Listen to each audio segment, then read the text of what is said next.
আসসালামু আলাইকুম। সবাই কেমন আছেন? আশা করি সবাই ভালো আছেন। আজ আপনাদের জন্য নতুন গল্পের নতুন পর্ব নিয়ে এসেছি। আশা করি গল্পটি আপনাদের ভালো লাগবে। তাহলে চলুন শুরু করা যাক। বিছানায় নিশ্চিন্তে শুয়ে থাকা পিচ্চি মেয়েটার হাত ধরে বসে আছি আমি। আমার ভেতরের ছটপটানি বাড়ছে ধীরে ধীরে। শ্বাসগুলো আঁচড়ে পড়ছে টুকটুকির হাতের উপর। টুকটুকির হাতটা ধরে বুকের বাম দিকে ঠেকিয়ে আর্তনাদ করে উঠে বললাম, শুনতে পাচ্ছিস টুকটুকি? শুনতে পাচ্ছিস আমার ভেতরের উতাল পাতাল হওয়ার শব্দ? তোর নোহাসের যন্ত্রণা ছটপটানি, প্রেম মিশ্রিত চিৎকার পাচ্ছিস শুনতে? তোর প্রতি টান পাচ্ছিস অনুভব করতে? শত বর্ষ যে তোকে ভালোবাসার বাকি আছে এখনো। বাচ্চাদের মতো কাঁদছি আমি, নাক টানছি অনবরত, কান্না করতে করতে ফুফাচ্ছি। হাতের উল্টো পিঠ দিয়ে ঘষে চোখের জল মুছে আবার বললাম, ওই ওঠ না টুকটুকি, দেখ আমি তোকে আর বকবো না। তোর নিত্যদিনের সব আবদার পূরণ করব। রোজ শিউলি ফুল দেব আমার গাছ থেকে, যত খুশি নিস ফুল। গিটার বাজাবো তোর জন্য, বৃষ্টিতে ভিজলেও বকবো না আর। উঠবি তুই? ফাজলামো হচ্ছে, আমার কষ্ট দেখিস না? আমি আবার ভেসে গেলাম চোখের জলে। টুকটুকিকে ডাকতে ডাকতে যে আমার প্রত্যেক রাত পার হয় দিন, পার হচ্ছে বছর। কিন্তু এই পিচ্চি মেয়েটার যে এত তেজ, এত রাগ আছে, এই মেয়ের প্রেমে কে জানতো? আকাশ ছোঁয়া অভিমান পিচ্চিটার মনে, আমার প্রতি, ওর ডাক্তার বাবুর প্রতি। আচ্ছা, রাগ আছে, অভিমান আছে ঠিক, তবে ভালোবাসাও তো আছে। আছে সহস্র বর্ষের জমানো প্রেম, অল্প নয়, আছে এক সমুদ্র সমান প্রেম। 18 বছরের পিচ্চি মেয়েটা যে তার বয়সের চেয়ে অধিক বেশি ভালোবাসে আমাকে। তাহলে ভালোবাসার চেয়ে অভিমানের ভার বেশি হবে কেন? কেন প্রতিটা দিন চোখ বুজে থাকবে? আমার চোখে চোখ রেখে অবাধ্য আবদার করবে না? আমার যে ব্যথা হয়, দলা পাকানো ব্যথারা গলায় আটকে থাকে, তারপর ধীরে ধীরে সর্বঙ্গে ছড়ায়। অন্য সব দিনের মতো আজ রাতেও টুকটুকির হাত বুকে ঠেকিয়ে ঘুমের অতলে ডুব দিলাম আমি। এতক্ষণ যা বললাম তা আমার টুকটুকিকে নিয়ে কথা। সে হলো আমার একমাত্র ভালোবাসা। তার কি হয়েছে জানতে হলে অতীতে যেতে হবে। তাহলে শুনুন আসলে অতীতে কি হয়েছিল। আমার নাম আদনান জামান নুহাস। আমাদের ফ্যামিলি অনেক বড় ফ্যামিলি। দাদা দাদু, আমার মা বাবা, আমি, আমার ছোট ভাই নিবির জামান, আমার ছোট চাচা চাচি, তাদের 2 মেয়ে 1 ছেলে। নাম সীমা, সাথী আর তুহিন। টুকটুকি হলো মনোরমার সবচেয়ে ছোট নাতনি। পুরো নাম মরিন আক্তার। মৌরিনের মায়ের নাম রেহানা বেগম। বাবা ফজর জামান, আমেরিকা থাকেন। মা আর টুকটুকি তাই নানুর বাড়িতেই থাকে। মনোরমা হলো আমার দাদুর বোন। আমাদের বংশের সবচেয়ে ছোট মেয়ে মৌরিন, আদর করেই বড় করছে ওকে। আমি ভালোবেসে তাকে টুকটুকি বলে ডাকি। এই সবাই আমার ফ্যামিলির অংশ। সবাই মিলে আমাদের অনেক সুখের পরিবার। আমি এখন ডাক্তারি করছি, ঢাকা মেডিকেল থেকে ইন্টার্নশিপ করছি। দেখতে সেই রকম সুন্দর। বয়স 25। 5 ফুট 8 ইঞ্চি লম্বা হব, সুটাম দেহ, সোজা চিল্কি চুল, মায়াবী চেহারা, যে কোনো মেয়ের নজর কাড়ার অধিকার রাখি। আমার ছোট ভাইয়ের নাম নিবির জামান। আমার থেকে 1 বছরের ছোট হলেও পড়াশোনা একসাথেই করি। সেও আমার সাথেই ঢাকা মেডিকেলে পড়ে। আর টুকটুকি সবে কলেজে ভর্তি হয়েছে।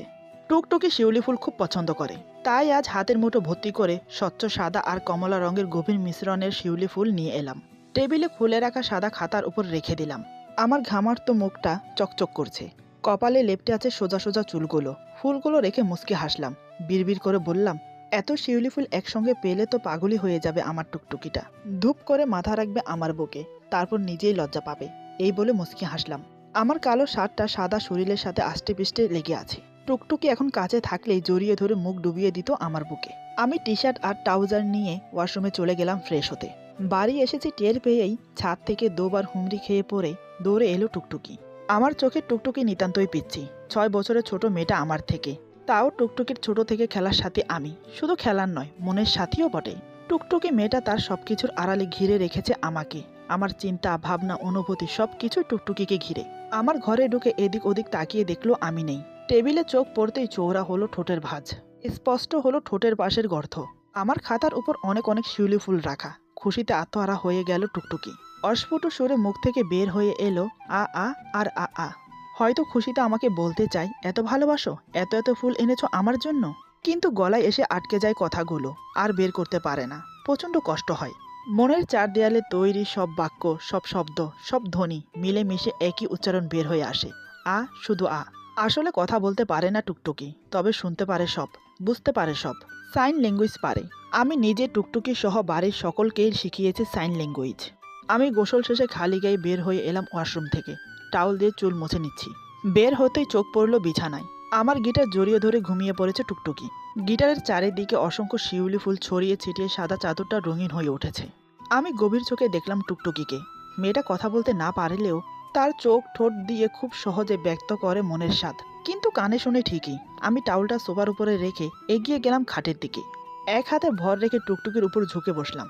সাদা মাটা একটা শাড়ি পরে আছে মেয়েটা, দেখেই বোঝা যাচ্ছে দাদু পরিয়ে দিয়েছে। মনোরমার শাড়ি, পুরোপুরি বাংলা নায়িকাদের মতো লাগছে মেয়েটাকে। টুকটুকির চুলগুলো কোকড়া, হালকা খয়েরি বর্ণ, তাছাড়া অগোছালো চুলের একগোছা অবিন্যস্তভাবে পড়ে আছে চোখের সামনে। আমি ডান হাতের 2 আঙ্গুল দিয়ে চুলগুলো আলতো করে কানের পেছনে গুজে চুমো খেলাম কপালে। টুকটুকি হালকা নড়ে চড়ে উঠে পিট পিট করে চোখ মেলল, ঠোঁটের পাশে ভাঁজ সূক্ষ্ম। টুকটুকির হাসি মাখা মুখ দেখলে আমার বুকের শীতল হাওয়া বয়ে যায়। শান্ত হয় চাহনি, উতাল পাতাল শুরু হয় মনে। আমি দ্রুত সোজা হয়ে বসি। টুকটুকি শুয়ে চেয়ে থাকে আমার দিকে। আমি দ্রুত উঠে টেবিল থেকে সিগারেট হাতে নিয়ে লাইটার দিয়ে জ্বালিয়ে তাকাই টুকটুকির দিকে। টুকটুকি ততক্ষণ উঠে বসে, পিটপিট করে অবুঝের মতো তাকিয়ে থাকে আমার দিকে। আমি বারান্দায় যেতে যেতে গম্ভীরভাবে বললাম, আমার সামনে আর শাড়ি পরে আসবি না, মাথা ঠিক থাকে না আমার। টুকটুকি দ্রুত বালিশ চেপে ধরে তাকালো আমার দিকে, আবার চোখ নামালো। লজ্জায় নাক কান লাল হয়ে গেছে। আমি অবাক হয়ে দেখছি। টুকটুকির মতো এত লজ্জাবতী মেয়ে হয় আমার জীবনে দেখিনি। সামান্য সামান্য কথাতেও লজ্জা পায় মেয়েটা। লজ্জা যেন তার রক্তের সাথে বহমান। প্রসন্নে হাসি আমি, কণ্ঠে মোহ ঢেলে বললাম, তুই এত প্রেমময় কেন টুকটুকি, কি আছে তোর মাঝে? এই বলে উত্তরের অপেক্ষায় না থেকে বারান্দায় চলে গেলাম। পিছু পিছু টুকটুকিও আসে, আমার সামনে এসে দাঁড়ায়। আমার হাত থেকে সিগারেটটা কেড়ে নিয়ে এক ঢিলে ফেলে দেয় বাহিরে। তারপর রাগ মিশ্রিত চোখে চেয়ে থাকে কতক্ষণ। এরপর ধূপ করে মাথা রাখে আমার বুকে। আমি 2 হাত দিয়ে পিঠ পেঁচিয়ে ধরি। আমি হাসছি, বাহুবন্ধনে চেপে ধরে টুকটুকিকে। টুকটুকি বুক থেকে মাথা তুলে তাকায় আমার দিকে। টুকটুকি ইশারায় বলে, কি? আমি বললাম, ফুচকা খেতে যাবি আমার সাথে? আজ নৌকায় উঠাবো। টুকটুকির চোখ খুশিতে চকচক করে ওঠে। হাতের ইশারায় দ্রুত বলে, হ্যাঁ যাব যাব, তবে আমাকে চুড়ি কিনে দিতে হবে। আমি খোঁচা মেরে বললাম, ইস, শখ দেখো মেয়ের, পারবো না কিনে দিতে, আর ফুচকা তো আমি খাবো, তুই শুধু দেখবি। আমার কথা শোনা মাত্রই মুখ ফুলিয়ে ফেললো টুকটুকি। এভাবে মুখ ফুলিয়ে রাখলে আমার যে কি ভালো লাগে না, একদম পুতুলের মতো লাগে মেয়েটাকে তখন। আমি আবেগী কণ্ঠে বললাম, এই পুতুল, এত কিউট কেন তুই? টুকটুকি ইশারায় বলে, তোমার মতো শয়তান না যে তাই। আমি সজোরে হো হো শব্দ করে হেসে উঠি। টুকটুকি চুপচাপ দাঁড়িয়ে আমাকে দেখতে লাগলো। হাসলে আমাকে খুব সুন্দর লাগে। কপালে ভাঁজ পড়ে কিছু। চোখের পাপড়িগুলো ঘন হওয়ার কারণে হাসিটা আরও বেশি আকর্ষণীয় হয়ে উঠেছে। মাঝে মাঝে খুব ইচ্ছে করে ওর আমার সৌন্দর্যের বিবরণ নিজ মুখে দিতে, কিন্তু বলতে পারে না। তখন খুব কষ্ট হয় ওর, চোখে পানি চলে আসে কষ্টে। মনে নামে আষাঢ়ে গাঢ় কালো মেঘের তুলো রাশির মতো একগুচ্ছ বিষাদ। আমি টুকটুকির সামনে তুড়ি মেরে বললাম, কিরে, এভাবে তাকিয়ে আছিস কেন? প্রেমে পড়ে যাবি তো? টুকটুকি মুখ বেঁকায়, ভেঙচি কেটে মাথা নাড়ায়, ইশারায় বোঝায়, মোটেই না। তোমার মতো একটা ছাগলের প্রেমে পড়ব, তাও আবার আমি? এই বলে হাসিতে লুৎপুত খাই টুকটুকি। আমিও হেসে বললাম, ফুপিকে বলবি তোকে যেন গাঢ় নীল শাড়ি পরিয়ে দেয়, আর হ্যাঁ, চুল ছাড়া রাখবি। তারপর টুকটুকি খুশি মনে চলে যায়। বিকেলে দুজন একসাথে অনেক ঘোরাঘুরি করি। নেমে আসে সন্ধ্যা। টুকটুকিকে দাঁড়াতে বলে আমি একটু বেরিয়ে গেলাম। টুকটুকি আমার বাইক থেকে কিছুটা দূরে এসে দাঁড়ায়। বাতাসে চুলগুলো উঠতে থাকে। কিছুক্ষণ পর আমি এসে টুকটুকি 2 হাত ভর্তি কালো চুড়ি পরিয়ে দিলাম। টুকটুকি খুশিতে ডগমগিয়ে ওঠে। আমি আহ্লাদি কণ্ঠে বললাম, এখন একদম ঠিকঠাক আছে। নীল শাড়ি, কালো চুড়ি, হালকা লিপস্টিক, কাজলবিহীন চোখ, কোমর অবধি ছাড়া চুল। উফ টুকটুকি, আমাকে কি পাগল করে ছাড়বি তুই? টুকটুকি লজ্জায় মুখ লুকায় আমার বুকে। কি লজ্জার মুখেই না আমি ওকে ফেলে দেই বারবার। আমি বললাম, আচ্ছা, কাল তো তোর আবার কলেজ আছে, তাড়াতাড়ি বাসায় চল, না হলে ফুপি আবার বকবে। টুকটুকি এই কথা শুনেই জড়িয়ে ধরে আমাকে। তারপর নাচর বান্দার মতো হাত পা ছোড়াছুড়ি করে ইশারা করে, যাব না বাড়িতে। না না, মা বকবে না, আমি এখন যাব না, প্লিজ। ভালো লাগে খুব আমার ডাক্তার বাবুর সাথে থাকতে। আমি বললাম, ডাক্তার এখনো হয়নি। টুকটুকি হাতের ইশারায় বলে, তো? আমি বললাম, কিছু না। টুকটুকি হেসে মাথা নাড়ায়। আমি 2 হাত দিয়ে কোমর পেঁচিয়ে ধরে ওকে বললাম, আমার সামনে শাড়ি পরে থাকলে যে তোকে আদর করতে ইচ্ছে করে। তখন টুকটুকি লজ্জা পায়, 2 হাতে মুখ চেপে ধরে। আমি টুকটুকির মুখ থেকে হাত সরিয়ে আরো কাছে টেনে নিলাম ওকে। টুকটুকি ইশারায় বলে, তাহলে বিয়ে করে নাও। আমি টুকটুকির মাথায় টোকা দিয়ে হেসে মুগ্ধভাবে বললাম, ওরে বাবা, এইটুকুনি পিচ্চির মেয়ের কি শখ। এই বলে ওর কপালে চুমো খেলাম। আবার বললাম, তোর অনেক শখ আমার বউ হবার, তাই না? টুকটুকি উপর নিচ মাথা নাড়ে। আমি বললাম, ভালোবাসিস আমাকে? টুকটুকি আবার উপর নিচ মাথা নাড়ে। এবার আমি ওকে শক্ত করে জড়িয়ে ধরে বললাম, আমিও তোকে অনেক ভালোবাসি, যেটা আমি বলে বা দেখিয়ে প্রকাশ করতে পারবো না। এই বলে ছেড়ে দিয়ে বললাম, চল এখন ফেরা যাক। তারপর আমি ওকে নিয়ে আবার বাড়ি ফিরলাম। এদিকে সবে মাত্র বাংলাদেশের মাটিতে পা রাখলো আদর, আমেরিকার প্রভাবশালী বিজনেসম্যান আদর। বাংলাদেশে জন্ম হলেও বেড়ে ওঠা আমেরিকাতেই। খুব ছোট বয়সে বাবা মাকে হারাতে হয়েছে শুধুমাত্র ধনী বলে। নিজের চাচা তার বাবা মাকে খুন করে আদরকে বের করে দিয়েছিল বাড়ি থেকে। আদরের বয়স তখন 9 ছুঁই ছুঁই। সেদিন খালা আনা আদরকে নিয়ে পাড়ি দিয়েছিল আমেরিকা। তার 6 বছর বাদে সেও ছেড়ে গেল আদরকে। বাস্তব আর মানুষের হিংস্রতার সাথে লড়াই করে গড়ে উঠেছে এই বিশাল শিল্পপতি আদর। বাংলাদেশে আসা শুধুমাত্র ওর পুতুলের জন্য। ওর ছোট্ট পুতুলটাকে যে ও ফেলে গিয়েছিল একা। স্বার্থপরের মতো ছেড়ে গিয়েছিল তাকে। ওর খালাতো বোন আনার 2 মেয়ে ছিল। ছোট মেয়ে আফরা বান্ধবীদের সাথে খেলায় মগ্ন ছিল। মা হয়েও আনা সেদিন আদরের জীবন বাঁচাতে আফরাকে ফেলে বড় মেয়ে আকিকাকে নিয়ে চলে যেতে বাধ্য হয়েছিল। ফার্ম হাউসের সামনে এসে থেমেছে আদরের গাড়ি। গাড়ির দরজা খুলে এক পা বের করে ভাবছে আদর। আদরের বয়স 25। প্রায় 16 বছর আগে ওর পুতুলকে বাংলাদেশে একা ফেলে চলে গিয়েছিল আদর। সেই ভয়ানক দিনটা 16 বছর ধরে আদরের হৃৎপিণ্ডটাকে কুরে কুরে যেন ক্ষতের সৃষ্টি করেছে। তার ওষুধ শুধু ওই পিচ্চি মেয়েটা। আচ্ছা, ওর সে ছোট্ট পুতুল আজ অনেক বড় হয়েছে না? ও মা 18 বছর বয়সী যুবতী। ভাবতেই হাসির রেখা ফুটে ওঠে আদরের ঠোঁটে। তারপর বাংলোর ভিতরে গিয়ে ফ্রেশ হয়ে নেয়। অনেকটা জার্নিং করায় খুব টায়ার্ড ছিল, তাড়াতাড়ি ঘুমিয়ে পড়ল। ওইদিকে আকিকার ইচ্ছে করছে সব ভেঙে চুরে ফেলতে। এতটা কেয়ারলেস কেন আদর নিজের প্রতি? ও তো জানে বাংলাদেশে ওর কত শত্রু আছে। তাও আকিকের কথা না শুনে ওকে না বলেই চলে গেল বাংলাদেশে। ও মানছে ওদের কলিজার টুকরা পুতুল আছে সেখানে। তবে এরকম পাগলামির মানে হয়? পুতুলকে কোথায় খুঁজে পাবে আদর? পুতুল বেঁচে আছে নাকি তাও তো জানা নেই ওর। আকিকা ঘরের কিছু জিনিস ভেঙে চিৎকার করে ডাকতে লাগলো তন্ময়কে। তন্ময়, কোথায় তুমি? তাড়াতাড়ি এসো। তন্ময় আকিকার চিৎকার শুনে দৌড়ে এলো। তন্ময় আকিকার বডিগার্ড। 28 বছরের তরুণ তন্ময়। তবে যে কেউ দেখলে হয়তো বলবে 17 বছরের বালক। তন্ময় এসে ভয়ঙ্কর চোখে দেখল রুমটাকে। সবকিছু ভাঙচুর করে ছড়িয়ে ছিটে তার মাঝে বসে আছে আকিকা। তন্ময় ভয় মিশ্রিত কণ্ঠে বলে, ম্যাম ম্যাম কি হয়েছে?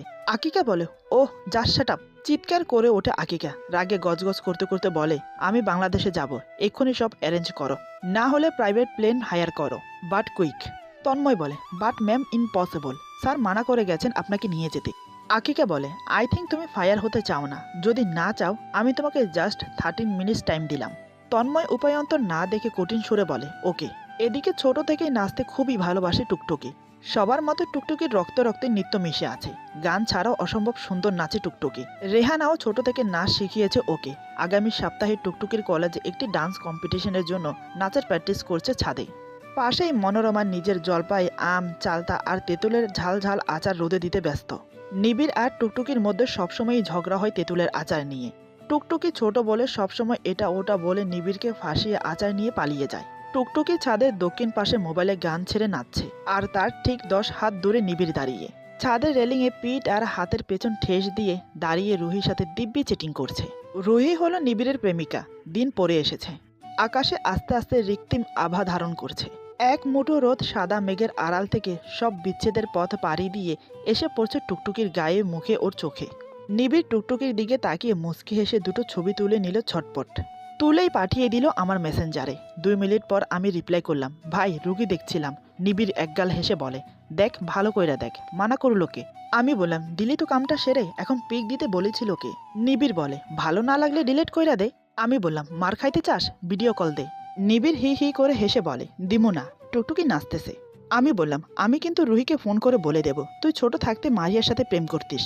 নিবিড় বলে, ওই হারামি, জীবনটা তেনা তেনা বানাইয়া দিছস এই এক কথা লইয়া। দিতাসি কল, রিসিভ কর, বজ্জাত কোথাকার। এই বলে নিবিড় ভিডিও কল দিতেই আমি দেখতে লাগলাম আমার টুকটুকিকে। নাচার সময় টুকটুকির কোমর অবধি বেনুনি যখন চুলগুলো অর্ধেক বের হয়ে বারবার মুখে চোখে আছড়ে পড়ে, তখন অপূর্ব লাগে টুকটুকিকে। মনে হয় কোনো এক নির্লুপ্ত মায়ায় আচ্ছন্ন তুলেছে নিজেকে। ছুটে আসা এক পশলা রিক্তিম রোদ টুকটুকির কপালে জমে থাকা বিন্দু বিন্দু পানিগুলো মুক্তার মতো লাগছে। আমি অপলকহীন ভাবে তাকিয়ে তাকিয়ে দেখছি। হঠাৎ মনোরমা দাদু আচারের বয়মগুলো তুলতে তুলতে বলে, এইবার যদি আমার আচারের বয়ম তোরা কেউ চুরি করিস, দেখিস পিটাইয়া মাইরা ফালামো। মনোরমার দাদুর কথায় টুকটুকি ভেঙচি কাটলো। নিবিড় বলে, কালকের মধ্যেই চুরি করে খেয়ে ফেলবো সব, দেখো খালি। মনোরমা দাদু বলে, হতচ্ছাড়া, তুই যদি আচার ধরিস অনেক পিটুনি খাবি। নিবিড় বলে, তুমি তো দিনে দিনে বুড়ি হচ্ছ, আচার দিয়া করবাটা কি? মনোরমা দাদু বলে, কি আমি বুড়ি হয়েছি? দাঁড়া তুই। আমি দেখছি আর হাসছি। মনোরমা নিজের লাঠি দিয়ে তাড়া করছে নিবিড়কে। টুকটুকি খিলখিলিয়ে হাসছে, যেন এর চেয়ে মজার কাণ্ড সে দেখেনি আর কখনো। হাসতে হাসতে হঠাৎই মাটিতে লুটিয়ে পড়ে টুকটুকি। আমি দেখে আঁতকে উঠি। কলিজার পানি শুকিয়ে যায় আমার। নিবিড় দৌড়ে আসে টুকটুকির কাছে। মনোরমা দাদুও আসেন। ভরকে গেছেন তিনি ঘটনার আকস্মিকতায়। আমি অসহায়ের মতো দেখছি টুকটুকিকে। আজ নাইট ডিউটি থাকা সত্ত্বেও বাইক নিয়ে বের হয়ে যায় হসপিটাল থেকে। বুকের ভেতরটা ধুকধুক করছে, মনে হচ্ছে চারপাশ অন্ধকার হয়ে আসছে। আধা ঘন্টার মধ্যে বাড়ি পৌঁছে যাই আমি। ততক্ষণে টুকটুকির জ্ঞান ফিরেছে। বাড়িতে এসে কলিং বেল বাজাতেই দরজা খুলে দেয় নিবিড়। আমি কিছু না বলে দৌড়ে চলে আসি টুকটুকির ঘরে। হঠাৎ পড়ে যাওয়ায় মাথার বাম পাশে একটু চোট পেয়েছে। ব্যান্ডেজ করে দিয়েছে নিবিড়। টুকটুকি আধ শোয়াভাবে বসেছিল। পাশে মনোরমা দাদু আর টুকটুকির মা বসে আছে। আমার বাবা চিন্তিতভাবে ঘরের মাঝে পায়চারি করছিল। আমাকে আসতে দেখে স্বস্তির নিঃশ্বাস ফেললেন। আমার আশেপাশের কিছুই খেয়াল নেই। দৌড়ে গিয়ে জড়িয়ে ধরলাম টুকটুকিকে। চোখের কনিশে জমা পানি বের হয়ে এলো। আমি টুকটুকির মাথা শক্ত করে চেপে আছি নিজের বুকে। মেয়েটার সামান্য কিছু হলে মাথা ঠিক থাকে না আমার। কিছুক্ষণ পর আমার মন শান্ত হলে বন্ধন হালকা হয়। টুকটুকি লজ্জায় খোঁচা দেয় আমার পেটে। অদ্ভুত রকম চমকে ভুরু কুচকে তাকাই আমি। ভ্রু নাচিয়ে জিজ্ঞেস করি কি। টুকটুকি মাথা নাড়িয়ে চারিদিকে চোখ বুলায়। এবার আমার খেয়াল আসে বাসার বড়রা সবাই এখানে। লজ্জা পেয়ে কিছুটা সরে আসে আমি। নিবিড় আগে বের হয়ে যায় ঘর থেকে। বাবা হাসছে আমার কাণ্ড দেখে। দিনে দিনে বড় নির্লজ্জ হয়ে যাচ্ছে তার ছেলে প্রেমে পড়ে। বাবা হেসে বলে, বাবা তুই না ডাক্তার, দেখ ভালো করে দেখ টুকটুকিমার কি হয়েছে। আমরা বরং বাইরে যাই। একে একে সবাই বের হয়ে যায় ঘর থেকে। আমি আবার হাত টেনে টুকটুকিকে নিজের বুকে এনে ফেলি। নরম গলায় বলি, এই বুকে তো আগুন ধরিয়ে দিয়েছিলি একটু আগে, দেখছিস কেমন কাঁপছে এখনো। টুকটুকি মাথা ওঠায়, ঠোঁটের ইশারায় বলে, বারে আমি কি করলাম। আমি বললাম, খুব দুষ্ট হয়েছিস না। আচ্ছা এভাবে মাথা ঘোরালো কেন তোর? দুপুরে তো আমি এসে খাইয়ে দিয়ে গিয়েছিলাম। ক্ষুধা পেয়েছিল বুঝি? টুকটুকি আ আ শব্দ করে মাথা দুই পাশে নাড়ায়, আবার আমার বুকে মাথা রেখে শুয়ে থাকে। আমি চিন্তিত কণ্ঠে বললাম, এখন খারাপ লাগছে? টুকটুকি দ্রুত ডানে বামে মাথা নেড়ে আমার বুকে মুখ লুকিয়ে নাক ঘষে। আমি ওকে দু হাতে শক্ত করে জড়িয়ে ধরি। চোখ থেকে দু ফোঁটা পানি গাল বেয়ে গড়িয়ে পড়ে টুকটুকির কপালে। সে তৎক্ষণাৎ আমার দিকে তাকিয়ে চোখের পানি মুছে দেয়। তারপর আমার দু চোখের আলতো করে কিস করে। আমার ঠোঁটে আলতো করে কিস করে। আমি ওর চোখের দিকে তাকিয়ে আছি। আমি ওর কপালে চুমো খেয়ে ওর ঠোঁটে ঠোঁট মিশিয়ে দিলাম। সেই রাতে আমাদের আর কেউ ডিস্টার্ব করলো না, কারণ বাড়ির শুদ্ধ সবাই জানে আমি টুকটুকিকে ভালোবাসি আর আমি টুকটুকিকে বিয়ে করব।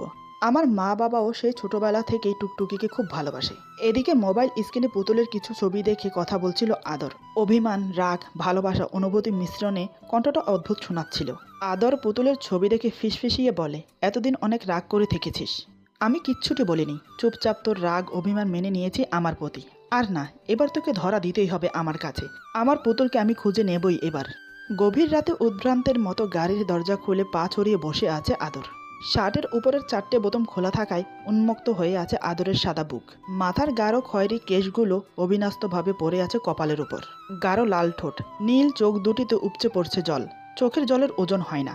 না হলে আদর ওর পুতুলকে বলতে পারতো, দেখ সবার চেনা পরিচিত স্ট্রং আদর আহমেদ লুকিয়ে লুকিয়ে কত চোখের জল ফেলেছে তোর জন্য। গাড়ি থেকে ডুলতে ডুলতে নামে আদর। পুতুলের নাম জপে পড়ে যেতে নিলেই দুটো শক্ত হাত আটকায় ওকে। মাথা ঘুরে পেছনের দিকে তাকাতেই বলে, এই এই তুমি কে বলো তো? কোথায় যেন দেখেছি। তন্ময় বলে, কোথাও দেখোনি ড্যাম ম্যান, তুমি আমার সাথেই বড় হয়েছ। কপট রাগ দেখিয়ে বলে তন্ময়। আদর মাতাল ছিল, পুতুলের কথা ভাবলেই নিজেকে ঠিক রাখতে পারে না ও। তন্ময় রেগে বলে, আজ কি কি খেয়েছো শুনি? আদর বলে, মদ, আফিন, সিগারেট। তন্ময় বলে, নিজেকে অন্তত এতটুকু ঠিক রাখো যাতে নিজের দলের সামনে গিয়ে দাঁড়াতে পারো। ভেতরটা তো পচিয়ে ফেলেছ সব। আকিকার বডিগার্ড হলেও সম্পর্কটা অনেক গভীর থেকে ওদের সাথে তন্ময়ের। তন্ময় ছোট থেকেই বড় হয়েছে ওদের সাথে। কঠিন আদর যখন রাতের অন্ধকারে ভেঙে পড়ে তখন তন্ময় সামলেছে ওকে বন্ধুর মতো, নিজের ভাইয়ের মতো। দুই ভাই বোনের সামনে ডাল হয়ে থেকেছে তন্ময়। এদিকে আমার বুকে মাথা ঠেকিয়ে কখন ঘুমের অতলে হারিয়েছে জানে না টুকটুকি। সকালে এক গোছো রোদ জানালার কাছে এসে পড়ে। মৃদু হয়ে স্নান করায় টুকটুকিকে রৌদ্র জ্বলে। টুকটুকির ডান হাত আপনা আপনি চলে আসে চোখের উপর। মাথা নিচু করে নিজের অবস্থান দেখে নেয় সে। আমি ঘুমোচ্ছি ওর বুকে মাথা রেখে, ওর মাথার চিবুক ঠেসে ঘুমোচ্ছি। এটা বুঝতে বাকি রইল না যে আমি সারা রাত ওর বুকে মাথা রেখে ঘুমিয়েছি। এই প্রথম একসাথে দুজন এক ঘরে এক বিছানায় রাত কাটিয়েছি। সে কিছুটা ঘাবড়ে যায়। হঠাৎ সে আমার সাথে যা করলো, আমি তো পুরোই বেহুশ। একে তো আমার চোখে ঘুম, তার উপর আকর্ষণীয় আক্রমণ। আমি সত্যি ভেবাচাকা খেয়ে গেছি। এরপর আমি যা করলাম তা দেখে তো সে পুরোই অবাক। এরপর যা হলো। আজকের গল্প এখানে সমাপ্ত। আশা করি গল্পটি আপনাদের ভালো লাগবে। যদি ভালো লাগে তাহলে লাইক, কমেন্ট এবং সাবস্ক্রাইব করে আমাদের পাশে থাকুন। পাশে থাকা বেল আইকন প্রেস করে দেবেন, তাহলে আমাদের নিত্য নতুন ভিডিও আপনাদের কাছে পৌঁছে যাবে। সবাই ভালো থাকবেন, সুস্থ থাকবেন। আল্লাহ হাফেজ।